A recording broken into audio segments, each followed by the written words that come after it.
السلام ورحمة الله وبركاته. وأنا حبيبنا أهلا وسهلا بكم. إحنا شعبان بدأ محمد إيه شعبان بدأ شعبان اللي الرسول الله صلى الله عليه وسلم قال لك فيه ذاك شهر يغفل فيه الناس بين رجب ورمضان وهو شعبان النبي صلى الله عليه وسلم سماه شهر الغفلة. الناس بتغفل فيه، تجهيز لرمضان واستعداد لرمضان من أكل وشرب ولبس وزينة وتفاخر وعزمات وكلام فاضي من أمر الدنيا، من متاع الدنيا. فالنبي صلى الله عليه وسلم لما يذكر لك أيام معينة فيها غفلة تبقى عبادتك فيها عظيمة عند الله عز وجل، زي ما سمع كده تبقى عبادتك فيها عالية جدا عند الله سبحانه وتعالى. النبي صلى الله عليه وسلم قال لك ايه في حديث حلو جو قال لك ايه النبي صلى الله عليه وسلم اللهم صل وسلم وبارك على سيدنا محمد قال لك ايه عبادة في الحرج كهجرة إليه. إيه؟ عبادة في الحرج كهجرة لرسول الله صلى الله عليه وسلم، كأنك بتهجر النبي صلى الله عليه وسلم. عبادة في الهرج اللي هو ده، الهرج اللي هو الغفلة اللي احنا فيها، الهرج اللي هو مثلا في ماتش كورة الناس غفلة عنه، في مسلسل الناس بتحبه، في أي معصية الناس ملهية فيها. زمن هرج، زمن فتن، الناس ملهية في الدنيا. فالنبي صلى الله عليه وسلم وضح لك كده. وفي حديث تاني النبي صلى الله عليه وسلم بيقول لك ايه حديث تالت، بس ركز في الحديث ده قوي.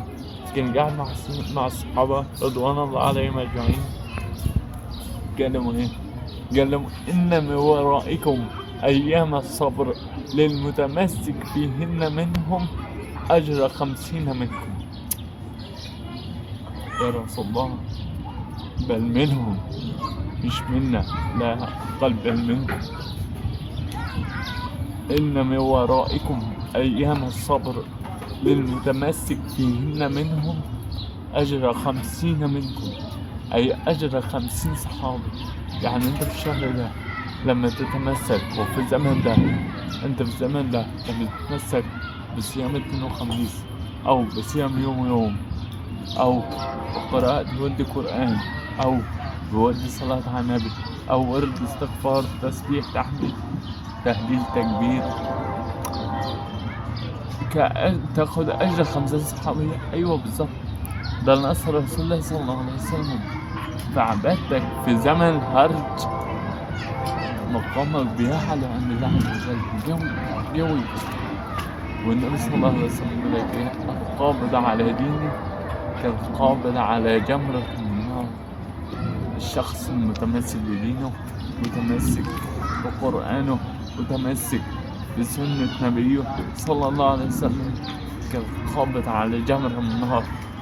شفت واحد ماسك في نار، كذلك النبي صلى الله عليه وسلم أسألك الثبات كده، يعني اثبت على حجابك وعفافك، اثبت على لحيتك، اثبت على التزامك في الدين، اثبته إنما هي ساعة فاجعلوها في طاعة. الدنيا ساعة ما تغفلش فيها، واجعلها في طاعة، ما تخليش في معصية. بالله عليكم خدوا بالكم، بالله عليكم انتوا شعبان. رمضان بدأ، رجب شهر البذور، شعبان شهر الحصاد، شهر السقيا، رمضان شهر الحصاد. لما انت ما زرعتش في رجب مش هتحصد، ومش هترمي البذر في شعبان، هتحصد حاجة في رمضان ده والله.